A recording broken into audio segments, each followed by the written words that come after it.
Guarantee ಸ್ಪೆಷಲ್ಗೆ ಸ್ವಾಗತ. ನಾನು Akhilesh ದಬ್ಬೆಕಟ್ಟೆ. Mayday take off ಆದ ನಿಮಿಷಕ್ಕೆ ಮೇಡೇ ಕಾಲ್. ರನ್ವೇ ನಂಬರ್ 23 ವಿಮಾನದ ಮೂತಿಯಲ್ಲಿತ್ತ ಪ್ರಾಬ್ಲಮ್. ಏನಾಗಿ ಹೋಯ್ತು?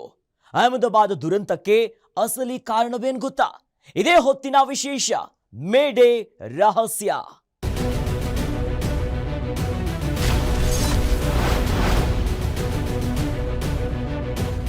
ಅಹಮದಾಬಾದ್ ವೈಮಾನಿಕ ಇತಿಹಾಸದಲ್ಲೇ ಅತಿ ದೊಡ್ಡ ದುರಂತ ನಡೆದಿದೆ.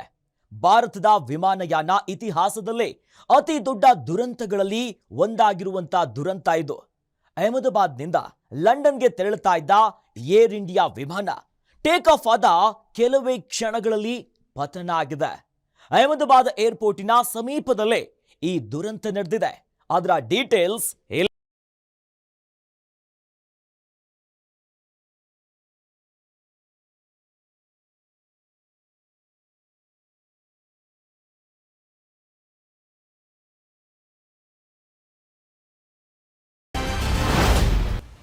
ಜೂನ್ 12, 2025 ಗುರುವಾರ ಮಧ್ಯಾಹ್ನ 1:38 ವಿಮಾನದ ಸಿಬ್ಬಂದಿ ಸೇರಿ 242 ಪ್ರಯಾಣಿಕರಿದ್ದ ವಿಮಾನ ಅಹಮದಾಬಾದ್ ಏರ್ಪೋರ್ಟ್ನಿಂದ ಟೇಕ್ ಆಫ್ ಆಗಿತ್ತು. ಲಂಡನ್ಗೆ ಹೊರಟಿದ್ದ ವಿಮಾನದಲ್ಲಿ ಚಿಕ್ಕ ಮಕ್ಕಳು ಸಹ ಇದ್ರು. ಲಂಡನ್ ನೋಡೋಕೆ ಹೊರಟಿದ್ದವರು ನೂರಾರು ಕನಸು ಹೊತ್ತು ವಿಮಾನದಲ್ಲಿ ಆಸೀನರಾಗಿದ್ರು. ಇದರ ಜೊತೆಗೆ ಭಾರತವನ್ನು ನೋಡೋಕೆ ಬಂದಿದ್ದ ಬ್ರಿಟಿಷ್ ಪ್ರಜೆಗಳು ಭಾರತದಲ್ಲಿ ತಾವಿದ್ದ ದಿನಗಳ ಸವಿ ನೆನಪುಗಳನ್ನು ಹೊತ್ತು ತಮ್ಮ ದೇಶಕ್ಕೆ ಮರಳುತ್ತಿದ್ರು.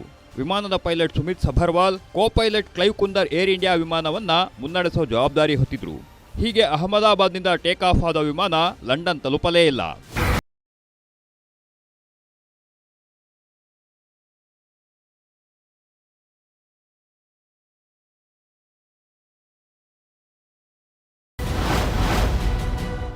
ಟೇಕ್ ಆಫ್ ಆದ ಒಂದೇ ನಿಮಿಷಕ್ಕೆ ವಿಮಾನ ಕ್ರ್ಯಾಶ್ ಲ್ಯಾಂಡಿಂಗ್. ಲಂಡನ್ಗೆ ತೆರಳುತ್ತಿದ್ದ ಏರ್ ಇಂಡಿಯಾ ವಿಮಾನ ಪತನ. ಮಧ್ಯಾಹ್ನ 1:38ಕ್ಕೆ ಏರ್ ಇಂಡಿಯಾದ AI-171 Boeing 7878 Dreamliner Ahmedabad ಏರ್ಪೋರ್ಟ್ನಿಂದ ಟೇಕ್ ಆಫ್ ಆಗಿತ್ತು. ಇದಾದ ಒಂದೇ ಒಂದು ನಿಮಿಷದಲ್ಲಿ ಅಹಮದಾಬಾದ್ ಏರ್ಪೋರ್ಟ್ನಿಂದ ಕೇವಲ 2 ಕಿಲೋಮೀಟರ್ ದೂರದಲ್ಲಿ ಕ್ರ್ಯಾಶ್ ಲ್ಯಾಂಡಿಂಗ್ ಆಗಿತ್ತು. ಆರಂಭದಲ್ಲಿ ವಿಮಾನದಲ್ಲಿದ್ದ ಕೆಲವು ಪ್ರಯಾಣಿಕರು ಬದುಕುಳಿದಿದ್ದಾರೆ ಅಂತ ಭಾವಿಸಲಾಗಿತ್ತು. ಆದರೆ ವಿಮಾನ ಪತನವಾಗಿರೋ ರೀತಿ ಕಂಡ ಬಳಿಕ Ahmedabad police commissioner GS Malik Air India ವಿಮಾನ ದುರಂತದಲ್ಲಿ ವಿಮಾನದಲ್ಲಿದ್ದ ಎಲ್ಲರೂ ಮೃತಪಟ್ಟಿದ್ದಾರೆ ಅಂತ ಮಾಹಿತಿ ನೀಡಿದ್ದಾರೆ.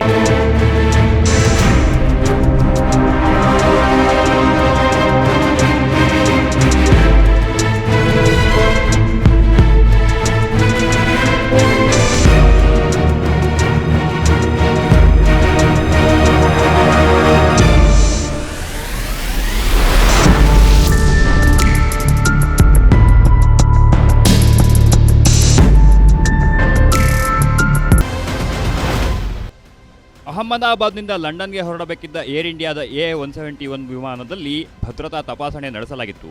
ವಿಮಾನ ಹಾರಾಟಕ್ಕೆ ಯೋಗ್ಯವಿದೆಯೇ ಅಂತ ಎಲ್ಲ ಪರೀಕ್ಷೆಗಳನ್ನು ಮಾಡಿದ್ರು. ಭದ್ರತಾ ತಪಾಸಣೆಯ ವೇಳೆ ವಿಮಾನ ಹಾರಾಟಕ್ಕೆ ಯೋಗ್ಯವಿದೆ ಅಂತ ಹಾರಾಟಕ್ಕೆ ಅನುಮತಿ ಸಿಕ್ಕಿತ್ತು. ಆದರೆ ಅಹಮದಾಬಾದ್ ಏರ್ಪೋರ್ಟ್ನಿಂದ ಟೇಕ್ ಆಫ್ ಆದ ಕೆಲವೇ ನಿಮಿಷಗಳು ಕೂಡ ಅಲ್ಲ, ಕೆಲವೇ ಕ್ಷಣಗಳಲ್ಲಿ ವಿಮಾನ ಪತನವಾಗಿದೆ. ಅಹಮದಾಬಾದ್ ಏರ್ಪೋರ್ಟ್ಗೆ ಹೊಂದಿಕೊಂಡಂತಿರೋ ಮೇಘಾನಿ ನಗರದ ಬಳಿ ವಿಮಾನ ದುರಂತ ಸಂಭವಿಸಿದೆ.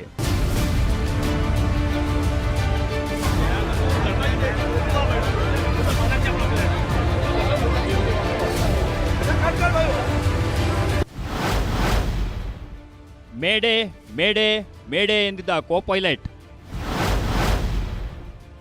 ತುರ್ತು ಮಾಹಿತಿ ನೀಡಿದ ತಕ್ಷಣವೇ ಸಂಪರ್ಕ ಕಟ್.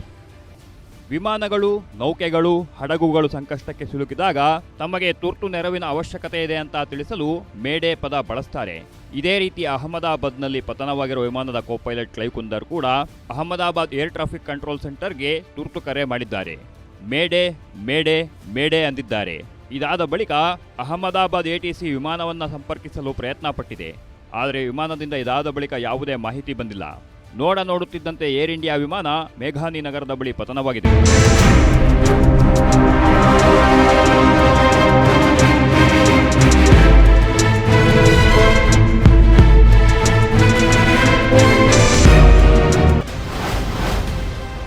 ನಿವಾಸಿ ವೈದ್ಯರಿದ್ದ ಹಾಸ್ಟೆಲ್ ಕಟ್ಟಡಕ್ಕೆ ಡಿಕ್ಕಿ ಹೊಡೆದ ವಿಮಾನ.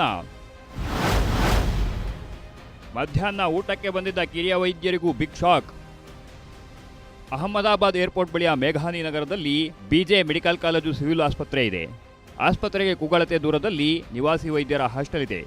ನಿವಾಸಿ ವೈದ್ಯರಿದ್ದ ಹಾಸ್ಟೆಲ್ ಕಟ್ಟಡಕ್ಕೆ ವಿಮಾನ ಡಿಕ್ಕಿ ಹೊಡೆದಿದೆ. ಮಧ್ಯಾಹ್ನದ ಸಮಯ ಆಗಿದ್ರಿಂದ ಕಿರಿಯ ವೈದ್ಯರು ಹಾಸ್ಟೆಲ್ನಲ್ಲಿ ಊಟಕ್ಕೆ ಆಗಮಿಸಿದರು.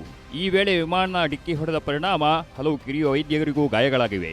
ವಿಮಾನ ಡಿಕ್ಕಿ ಹೊಡೆದಿದ್ದರಿಂದಾಗಿ ಹಾಸ್ಟೆಲ್ ಕಟ್ಟಡಕ್ಕೆ ಅಪಾರ ಹಾನಿಯಾಗಿದೆ. ಅಲ್ಲದೆ ಹಾಸ್ಟೆಲ್ ಅಡುಗೆ ಕೋಣೆಯಲ್ಲಿ ಬೆಂಕಿ ಹೊತ್ತಿಕೊಂಡಿದೆ. ಜೊತೆಗೆ ಹಿರಿಯ ವೈದ್ಯರು ವಾಸಿಸುವ ಅತುಲ್ಯಂ ಹಾಸ್ಟೆಲ್ಗೂ ವಿಮಾನ ಡಿಕ್ಕಿ ಹೊಡೆದಿದೆ. ಹೀಗಾಗಿ ಅತುಲ್ಯಂ ಹಾಸ್ಟೆಲ್ ಕಟ್ಟಡಕ್ಕೂ ಭಾರೀ ಹಾನಿಯಾಗಿದೆ.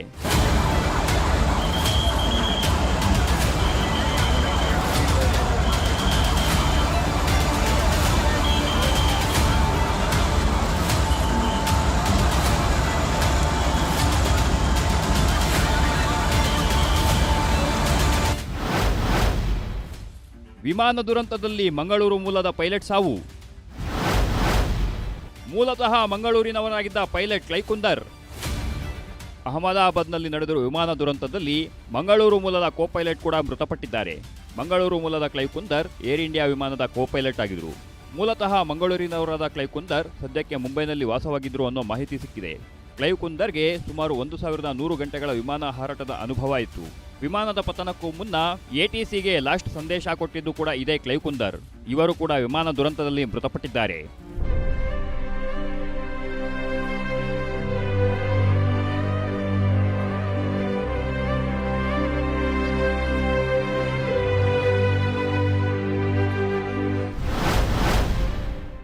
ವಿಮಾನ ದುರಂತದಲ್ಲಿ ಗುಜರಾತ್ ಮಾಜಿ ಸಿಎಂ ಮರಣ. ಎಕ್ಸ್ನಲ್ಲಿ ಪೋಸ್ಟ್ ಮಾಡಿ ಸಂತಾಪ ಸೂಚಿಸಿದ ಮೋದಿ. ಗುಜರಾತ್ ಮಾಜಿ ಸಿಎಂ ವಿಜಯ್ ರೂಪಾಣಿ ಲಂಡನ್ಗೆ ತೆರಳುತ್ತಿದ್ರು. ಅವರು ಸಹ ಅಹಮದಾಬಾದ್ನಿಂದ ಹೊರಟಿದ್ದ ವಿಮಾನದಲ್ಲಿ ಪ್ರಯಾಣಿಸುತ್ತಿದ್ರು. ಏರ್ ಇಂಡಿಯಾ ಡ್ರೀಮ್ ಲೈನರ್ ವಿಮಾನದ 2D ಆಸನದಲ್ಲಿ ವಿಜಯ್ ರೂಪಾಣಿ ಕುಳಿತಿದ್ರು. ಅಹಮದಾಬಾದ್ನಲ್ಲಿ ಸಂಭವಿಸಿರುವ ವಿಮಾನ ದುರಂತದಲ್ಲಿ ಗುಜರಾತ್ ಮಾಜಿ ಸಿಎಂ ವಿಜಯ್ ರೂಪಾಣಿ ಕೂಡ ಮೃತಪಟ್ಟಿದ್ದಾರೆ. ವಿಜಯ್ ರೂಪಾಣಿ ನಿಧನಕ್ಕೆ ಸುರಕ್ಷತೆಗೆ ಹೆಸರಾಗಿದ್ದ ಡ್ರೀಮ್ ಲೈನರ್ ಪತನವಾಗಿದ್ದೇಗೆ? ಭಾರೀ ಪ್ರಮಾಣದ ಎಟಿಎಫ್ನಿಂದ ಸಂಭವಿಸಿದ ದುರಂತ. ಬೋಯಿಂಗ್ 7878 ಡ್ರೀಮ್ ಲೈನರ್ ಸುರಕ್ಷತೆಗೆ ಹೆಸರಾಗಿದೆ. ಬೋಯಿಂಗ್ ನಿರ್ಮಿಸಿರೋ ಡ್ರೀಮ್ ಲೈನರ್ ವಿಮಾನಗಳು ಜಗತ್ತಿನಲ್ಲಿ ಸುರಕ್ಷತೆಗೆ ಪ್ರಖ್ಯಾತಿಯಾಗಿವೆ. ಇಂತಹ ಡ್ರೀಮ್ ಲೈನರ್ ಪತನವಾಗಿದ್ದು ಹೇಗೆ ಅನ್ನೋ ಪ್ರಶ್ನೆ ಈಗ ಎದ್ದಿದೆ. 2007ರಲ್ಲಿ ಮಾರುಕಟ್ಟೆಗೆ ಬಂದ ಈ ಮಾದರಿಯ ವಿಮಾನಕ್ಕೆ ಜಗತ್ತಿನೆಲ್ಲೆಡೆ ಭಾರೀ ಬೇಡಿಕೆ ಇದೆ. ಡ್ರೀಮ್ ಲೈನರ್ ಮಾರುಕಟ್ಟೆಗೆ ಬಂದ ಸುಮಾರು 18 ವರ್ಷಗಳ ಬಳಿಕ ಇದೇ ಮೊದಲ ಬಾರಿಗೆ ದುರಂತ ಸಂಭವಿಸಿದೆ. ಜಗತ್ತಿನಲ್ಲಿ ಡ್ರೀಮ್ ಲೈನರ್ ವಿಮಾನದ ಮೊದಲ ಅಪಘಾತ ಪ್ರಕರಣ ಇದಾಗಿದೆ. ವಿಮಾನಕ್ಕೆ ಹಕ್ಕಿ ಬಡಿದಿರೋ ಸಾಧ್ಯತೆಗಳಿವೆ. ಹಕ್ಕಿ ಬಡಿದ ಬಳಿಕ ವಿಮಾನ ನಿಯಂತ್ರಣ ಕಳೆದುಕೊಂಡು ನೆಲಕ್ಕೆ ಅಪ್ಪಳಿಸಿದೆ. ಈ ವಿಮಾನದ ಹಾರಾಟಕ್ಕೆ ಗಂಟೆಗೆ 6000 ಲೀಟರ್ ಏರ್ ಟರ್ಬೈನ್ ಫ್ಯೂಯಲ್ ಅಥವಾ ಎಟಿಎಫ್ ಬೇಕು. ಈ ವಿಮಾನದಲ್ಲಿ ಸುಮಾರು 70,000 ಲೀಟರ್ ಎಟಿಎಫ್ ಇತ್ತು. ಭಾರೀ ಪ್ರಮಾಣದ ಇಂಧನ ಇದ್ದ ಕಾರಣಕ್ಕೆ ವಿಮಾನ ನೆಲಕ್ಕಪ್ಪಳಿಸಿದ ಕೂಡಲೇ ಬೆಂಕಿ ಹೊತ್ತಿಕೊಂಡಿದೆ ಅಂತ ತಜ್ಞರು ಹೇಳಿದ್ದಾರೆ. ಡ್ರೀಮ್ ಲೈನರ್ ಪತನವಾಗ್ತಿದ್ದಂತೆ ಬೋಯಿಂಗ್ ಷೇರು ಕುಸಿತ. ಬೋಯಿಂಗ್ನಿಂದ ದುರಂತದ ತನಿಖೆಯಲ್ಲಿ ಸಹಕಾರದ ಭರವಸೆ. ಜಗತ್ತಿನಲ್ಲಿಯೇ ಮೊಟ್ಟಮೊದಲ ಬಾರಿಗೆ ಬೋಯಿಂಗ್ ಡ್ರೀಮ್ ಲೈನರ್ ವಿಮಾನ ಪತನವಾಗಿದೆ. ತನ್ನ ಸುರಕ್ಷತೆಗೆ ಜಗತ್ತಿನಲ್ಲಿಯೇ ಡ್ರೀಮ್ ಲೈನರ್ ಹೆಸರುವಾಸಿಯಾಗಿದೆ. ಇಂಥ ಡ್ರೀಮ್ ಲೈನರ್ ಪತನ ಆಗ್ತಿದ್ದಂತೆ ಬೋಯಿಂಗ್ ಕಂಪನಿಯ ಷೇರು 6% ಕುಸಿತ ಕಂಡಿದೆ. ಯಾವಾಗ ಸುರಕ್ಷತೆಗೆ ಹೆಸರಾಗಿದ್ದ ಡ್ರೀಮ್ ಲೈನರ್ ವಿಮಾನ ಪತನವಾಗಿದೆ ಅನ್ನೋ ಸುದ್ದಿ ಬಂತೋ ಆಗಲೇ ತನಿಖೆಯಲ್ಲಿ ಸಂಪೂರ್ಣ ಸಹಕಾರ ನೀಡೋದಾಗಿ ಬೋಯಿಂಗ್ ಸಂಸ್ಥೆ ಹೇಳಿದೆ. ಯಾವ ಕಾರಣಕ್ಕೆ ವಿಮಾನ ದುರಂತ ಸಂಭವಿಸಿತು ಅನ್ನೋದನ್ನು ತಿಳಿದುಕೊಂಡು ಅದನ್ನು ಸರಿಪಡಿಸಲು ಎಲ್ಲ ಕ್ರಮಗಳನ್ನು ಕೈಗೊಳ್ತೀವಿ ಅಂತ ಬೋಯಿಂಗ್ ಸಂಸ್ಥೆ ಹೇಳಿದೆ.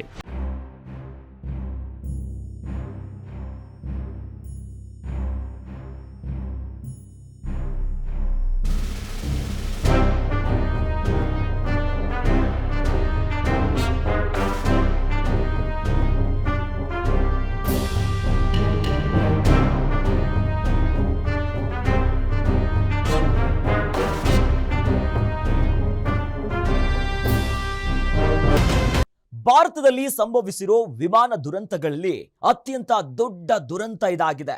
ಹೀಗಂತ ಇದೇ ಮೊದಲ ಬಾರಿಗೆ ಭಾರತದಲ್ಲಿ ವಿಮಾನ ದುರಂತ ಸಂಭವಿಸಿರೋದು ಇದೇ ಮೊದಲೇನಲ್ಲ. ಈ ಹಿಂದೆಯೂ ಹಲವಾರು ಬಾರಿ ವಿಮಾನ ದುರಂತಗಳು ಸಂಭವಿಸಿವೆ. ವಿಮಾನ ದುರಂತ ಅಂದ್ರೆ ನಮ್ಗೆಲ್ಲ ಮೊದಲಿಗೆ ನೆನಪಿಗೆ ಬರೋದೇ ಮಂಗಳೂರಿನ ವಿಮಾನ ದುರಂತ. 2010ರಲ್ಲಿ ಮಂಗಳೂರು ಏರ್ಪೋರ್ಟ್ನಲ್ಲಿ ಲ್ಯಾಂಡಿಂಗ್ ವೇಳೆ ಸಂಭವಿಸಿದಂತ ಈ ವಿಮಾನ ದುರಂತ ಎಲ್ಲರ ಮನಸ್ಸಿನಲ್ಲಿ ಅಚ್ಚಳಿಯದೆ ಉಳಿದಿದೆ. ಭಾರತದಲ್ಲಿ ಸಂಭವಿಸಿರುವಂತ ವಿಮಾನ ದುರಂತಗಳ ಬಗ್ಗೆ ಡೀಟೇಲ್ ಆಗಿ ನೋಡಿ. ಭಾರತದಲ್ಲಿ ಸ್ವಾತಂತ್ರ್ಯ ಪೂರ್ವದಲ್ಲೇ ವಿಮಾನ ದುರಂತಗಳು ಸಂಭವಿಸಿವೆ. ಆಗೆಲ್ಲ ಈಗಿನಷ್ಟು ಹೈಟೆಕ್ ವಿಮಾನಗಳು ಇರಲಿಲ್ಲ. ಸ್ವಾತಂತ್ರ್ಯ ಬಂದ ಬಳಿಕವೂ ಹಲವಾರು ವಿಮಾನ ದುರಂತಗಳು ಸಂಭವಿಸಿವೆ.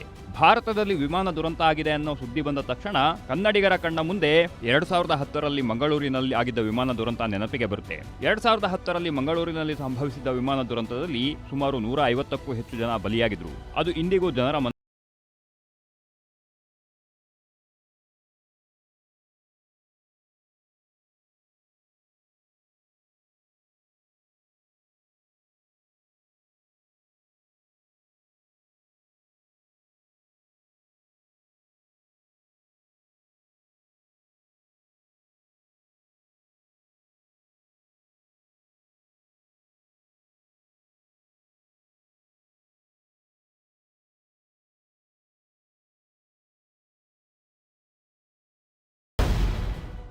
ಮಂಗಳೂರಿನಲ್ಲಿ ಲ್ಯಾಂಡಿಂಗ್ ವೇಳೆ ಸಂಭವಿಸಿತ್ತು ದುರಂತ. ಮೇ 22, 2010 ಮುಂಜಾನೆ 6 ಗಂಟೆಯ ಸಮಯ. ದುಬೈನಿಂದ ಮಂಗಳೂರಿಗೆ ಆಗಮಿಸಿದ ಇಂಡಿಯನ್ ಏರ್ಲೈನ್ಸ್ನ ವಿಮಾನ ಲ್ಯಾಂಡಿಂಗ್ ಆಗ್ತಿತ್ತು. ಲ್ಯಾಂಡಿಂಗ್ ಪ್ರಕ್ರಿಯೆಗಳಿಗೆ ATC ಗ್ರೀನ್ ಸಿಗ್ನಲ್ ಕೊಟ್ಟಿತ್ತು. ಹೀಗೆ ಲ್ಯಾಂಡ್ ಆಗ್ತಿದ್ದ ವಿಮಾನ ರನ್ವೇಯಲ್ಲಿ ಲ್ಯಾಂಡ್ ಆದ ಬಳಿಕ ನಿಲ್ಲಲೇ ಇಲ್ಲ, ಬದಲಿಗೆ ರನ್ವೇ ದಾಟಿ ಹೋಗಿತ್ತು. ಹೀಗೆ ರನ್ವೇ ಬಿಟ್ಟು ಸಾಗಿದ್ದ ವಿಮಾನ ಹತ್ತಿರದಲ್ಲೇ ಇದ್ದ ಕಂದರಕ್ಕೆ ಉರುಳಿ ಬಿಟ್ಟಿತ್ತು. ವಿಮಾನ ಕಂದರಕ್ಕೆ ಉರುಳು ಬೀಳುತ್ತಿದ್ದಂತೆ ಬೆಂಕಿ ಹೊತ್ತಿಕೊಂಡಿತು. ವಿಮಾನ ಸಿಬ್ಬಂದಿ ಸೇರಿ 166 ಪ್ರಯಾಣಿಕರು ವಿಮಾನದಲ್ಲಿದ್ದರು. ಇವರಲ್ಲಿ 158 ಜನ ದುರಂತದಲ್ಲಿ ಬಲಿಯಾದ್ರೆ 8 ಜನ ಬದುಕುಳಿದಿದ್ರು.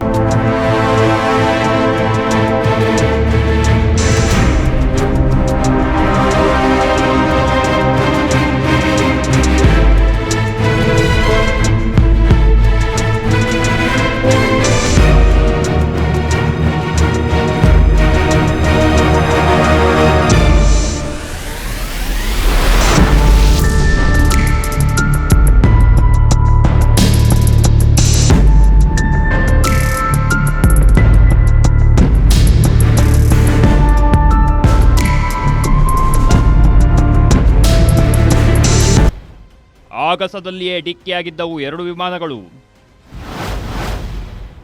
ಇತಿಹಾಸದಲ್ಲಿಯೇ ಅತಿದೊಡ್ಡ ದುರಂತಕ್ಕೆ ಭಾರತ ಸಾಕ್ಷಿ. ವಿಮಾನಯಾನದ ಇತಿಹಾಸದಲ್ಲಿಯೇ ಅತಿದೊಡ್ಡ ದುರಂತಕ್ಕೆ ಭಾರತ ಸಾಕ್ಷಿಯಾಗಿದೆ. ಭಾರತದ ರಾಜಧಾನಿ ದೆಹಲಿಯಿಂದ ಸುಮಾರು 90 ಕಿಲೋಮೀಟರ್ ದೂರದಲ್ಲಿ ಚರ್ಖಿ ದಾದ್ರಿ ನಗರವಿದೆ.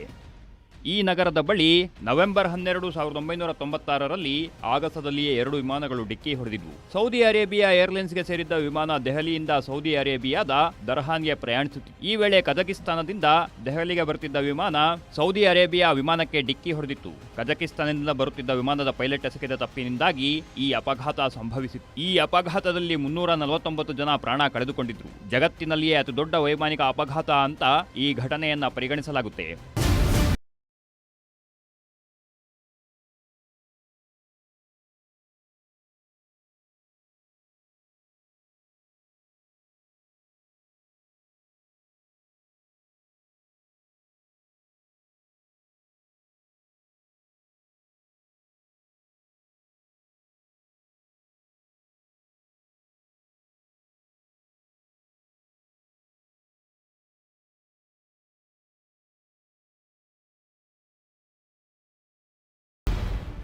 ಎರಡು 2020ರಲ್ಲಿ ಕೋಯಿಕೋಡ್ನಲ್ಲಿ ಮಂಗಳೂರು ಘಟನೆ ರಿಪೀಟ್.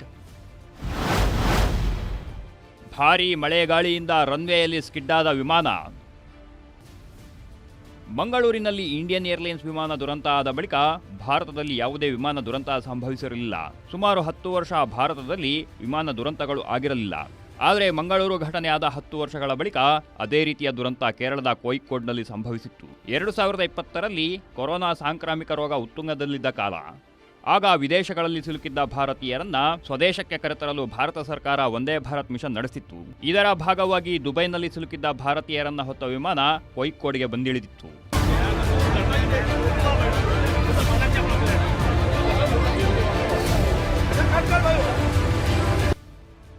ಭಾರತದಲ್ಲಿರೋ ಅತ್ಯಂತ ಅಪಾಯಕಾರಿ ವಿಮಾನ ನಿಲ್ದಾಣಗಳಲ್ಲಿ ಕೋಯಿಕೋಡ್ ಕೂಡ ಒಂದು. ಭಾರತದಲ್ಲಿರೋ 3 ಟೇಬಲ್ ಟಾಪ್ ರನ್ವೇ ಹೊಂದಿರೋ ವಿಮಾನ ನಿಲ್ದಾಣಗಳಲ್ಲಿ ಇದು ಕೂಡ ಒಂದು.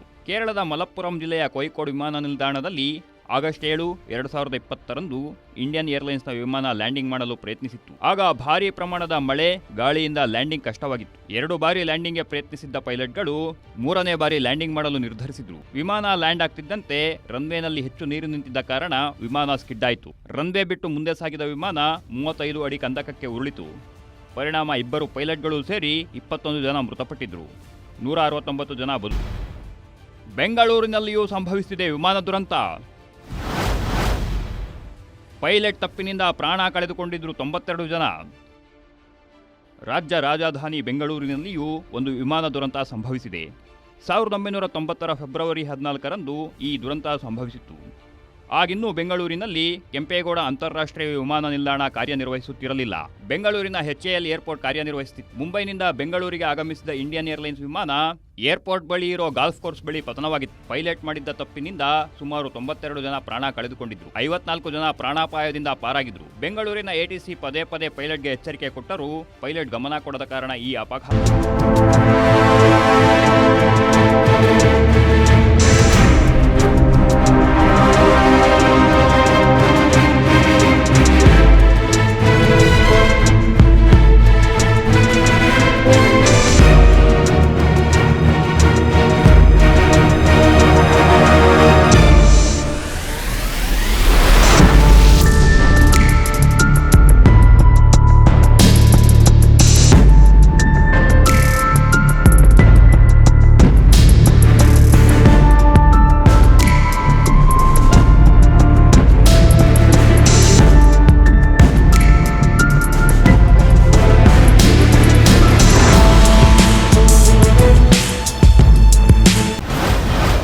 ಅಹಮದಾಬಾದ್ನಲ್ಲಿ ಈ ಹಿಂದೆಯೂ ಸಂಭವಿಸಿತ್ತು ದುರಂತ.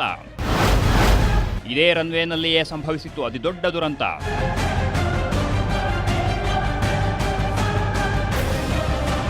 ಅಹಮದಾಬಾದ್ ಏರ್ಪೋರ್ಟ್ನಲ್ಲಿ ವಿಮಾನ ದುರಂತ ಸಂಭವಿಸುತ್ತಿರೋದು ಇದು ಮೊದಲೇನೂ ಅಲ್ಲ. ಈ ಹಿಂದೆಯೂ ಅಹಮದಾಬಾದ್ ಏರ್ಪೋರ್ಟ್ನಲ್ಲಿ ದುರಂತ ಸಂಭವಿಸಿದೆ. ಈಗ ಯಾವ ರನ್ವೇ 23ನಲ್ಲಿ ದುರಂತ ಸಂಭವಿಸಿದೆಯೋ ಇದೇ ರನ್ವೇನಲ್ಲಿ ಈ ಹಿಂದೆಯೂ ಒಂದು ವಿಮಾನ ದುರಂತ ಸಂಭವಿಸಿತ್ತು. ಅಕ್ಟೋಬರ್ 19, 1988ರಲ್ಲಿ ಪೈಲಟ್ ತಪ್ಪಿನಿಂದಾಗಿ ವಿಮಾನ ಅಪಘಾತ ಸಂಭವಿಸಿತ್ತು. ದಟ್ಟವಾಗಿ ಆವರಿಸಿದ್ದ ಮಣ್ಣಿನಿಂದ ಹೆಚ್ಚು ದೂರ ನೋಡಲು ಆಗ್ತಿರಲಿಲ್ಲ.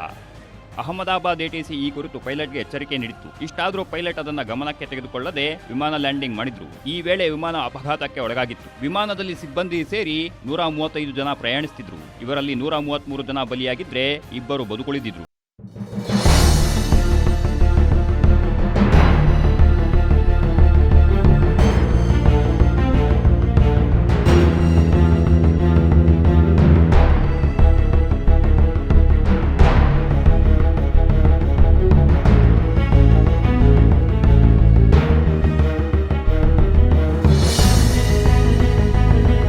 ನಲ್ಲಿ ಭಾರತದಲ್ಲಿಯೇ ಅತಿ ದೊಡ್ಡ ವಿಮಾನ ದುರಂತವೊಂದು ನಡೆದು ಹೋಗಿದೆ. ಹಲವಾರು ನಿರೀಕ್ಷೆಗಳನ್ನ ಹೊತ್ತು ಲಂಡನ್ಗೆ ಹೊರಟಿದ್ದವರು ವಿಮಾನ ಟೇಕ್ ಆಫ್ ಆದ ಕೆಲವೇ ಕ್ಷಣಗಳಲ್ಲಿ ಪ್ರಾಣವನ್ನ ಕಳೆದುಕೊಂಡಿದ್ದಾರೆ. ಇದುವರೆಗೆ ಒಬ್ಬ ಪ್ರಯಾಣಿಕ ಬದುಕುಳಿದಿದ್ದಾನೆ. ಜೊತೆಗೆ ವೈದ್ಯರಿದ್ದಂಥ ಹಾಸ್ಟೆಲ್ಗೆ ಡಿಕ್ಕಿ ಹೊಡೆದಂಥ ಪರಿಣಾಮ ಹಲವು ವೈದ್ಯರು ಪ್ರಾಣವನ್ನ ಕಳೆದುಕೊಂಡಿರೋದು ಕೂಡ ದುರಂತವೇ ಸರಿ. ಇದಾಗಿತ್ತು ಈ ಹೊತ್ತಿನ ವಿಶೇಷ.